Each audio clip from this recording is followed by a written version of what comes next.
Tervetuloa taas meidän tutkimusmatkalle elämän mysteerikouluihin. Ja tällä kertaa meillä on aiheena leijona ja vesimiesakseli. Ja tuttuun tapaan lähdetään liikkeelle siitä, että mitä modaliteettia nämä kaksi merkkiä edustaa. Eli perinteisessä astrologiassa leijona ja vesimies lasketaan kiinteisiin merkkeihin. Ja nyt shamanisessa astrologiassa niitä vastaa itseen keskittyvä modaliteetti. Ja aiemmin meillä oli itseen keskittyvää modaliteettia edustavat härkä ja skorpioni käsittelyssä.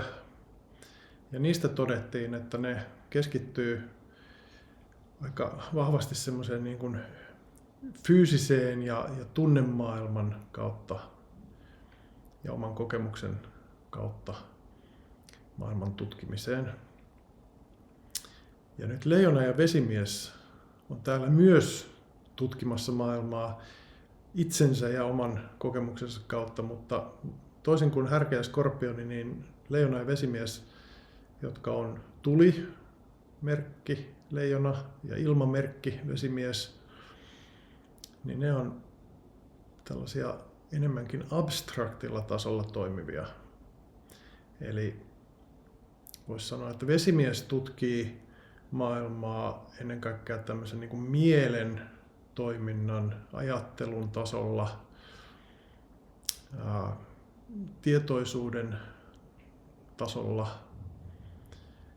Ja sitten leijona taas tutkii maailmaa tämmöisen niin kuin oman luovuuden ja intuition ja ilmaisullisuuden ja tällaisten asioiden kautta.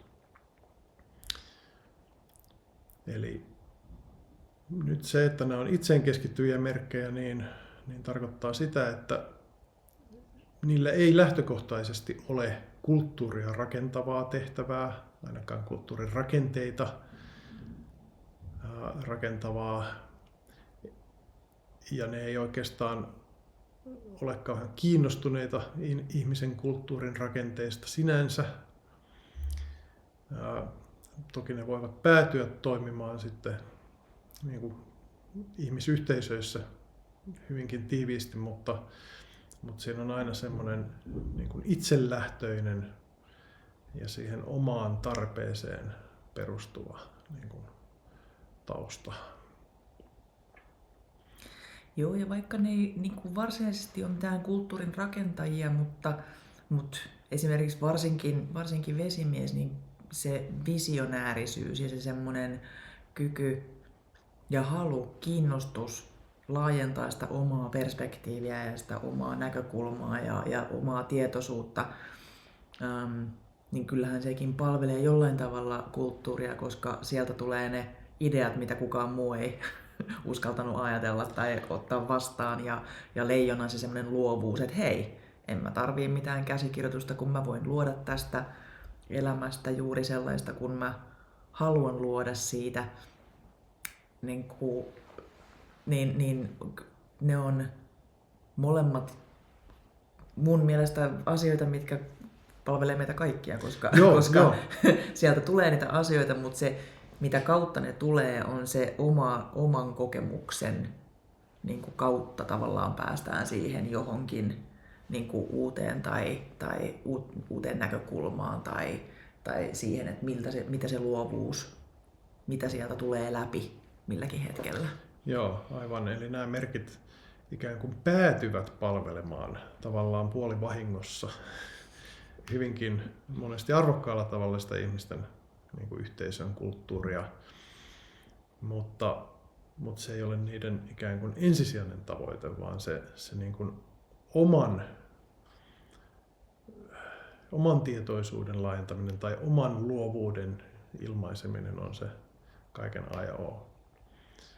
Mutta niin kuin sä just viittasit, että jos meillä ei olisi ollut niitä vesimiehiä, jotka on tehnyt kaikenlaisia läpimurtoja tieteessä ja teknologiassa ja muuta, niin sitten meidän kulttuurista puuttuisi ne asiat. Ja sitten taas leijonat puolestaan tuo semmoista värikkyyttä ja ilmaisullista luovuutta ja saa muut innostumaan. Niin, semmoista inspiraatiota. Mukaansa, että hei, mulla on tällainen, tiedätkö, ja terve leijona inspiroi muita. Kyllä. Kyllä, just näin. Ja mä koen, että molemmat niistä antaa niin kuin myöskin muille lupaa sillä omalla olemisellaan, niin kuin, tiedätkö, inspiroitua, herätellä luovuutta, herätellä sitä tietoisuutta laajentumaan. Kyllä.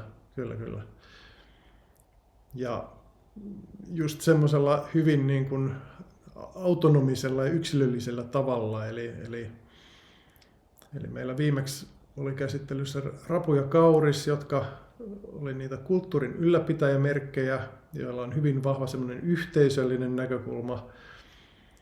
Niin nyt Leijona ja Vesimies on siinä mielessä tosi erilaisia, että näillä on hyvin vahva yksilöllinen näkökulma ja semmoinen niin kuin tavanomaisuuden vierastaminen.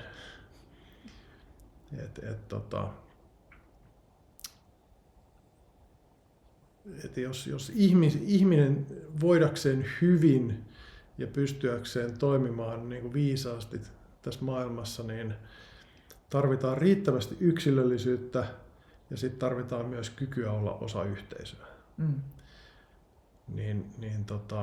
Leijonan ja Vesimiehen merkeiltä oppii sitä yksilöllisyyttä ja sitten onneksi me kukaan ei olla puhtaasti jotain yhtä merkkiä, niin sitten löytyy toivottavasti jotain tasapainottavaa muotoa. Kyllä. Ja just se semmoinen, niin kuin, jos miettii tätä akselia, niin tämä on semmoinen niin kuin radikaalin vapauden akseli.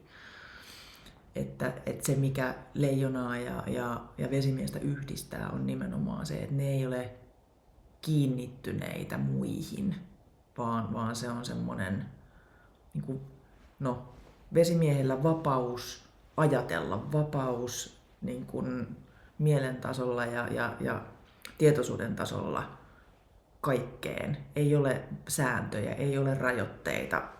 Vapaa elektroni voi mennä mihin huvittaa, niin laajalle kuin huvittaa, niin korkealle kuin huvittaa. Ja sitten taas Leijonalla niin se semmoinen niin kuin omasta itsestä kumpuava niin kuin se luomisvoima, se jotenkin se kokemus siitä, se on myöskin se Leijonan niin kuin henkisen kehityksen tavallaan pointti on se, että miten mä voin luoda, minä olen luoja. Mitä kaikkea mä voin niin kuin sen oman ilmaisuni kautta ja oman kokemuksen kautta luoda tähän maailmaan. Joo, kyllä. Jos ajatellaan näitä ikään kuin ihmissuhteessa, niin Leijona ja Vesimies voivat olla ihmissuhteessa, mutta jotta se toimisi, niin sen suhteen dynamiikan täytyy olla sellainen, että mä en tarvitse sua ja me ei missään tapauksessa olla sitoutuneita. Niin silloin me voidaan olla yhdessä. Kyllä. Eli siinä on pakko olla se niin kuin yksilöllinen vapaus mukana siinä suhteessa, jotta nämä merkit voisi voida hyvin. Tavallaan semmoinen täydellinen, en halua sanoa vastakohta, mutta jotain hyvin kaukana, vaikka jostain läheisriippuvaisuudesta tai jostain, niin se on täällä ihan tässä akselissa aivan mahdoton ajatus, että se suhde perustuisi jonkun näköiseen tai sitten tarpeeseen tai riippuvaisuuteen toisesta. Kyllä. Tai jos semmoisesta on kyse, niin sitten joku kehitys on mennyt pahasti pieleen. Kyllä. Joo.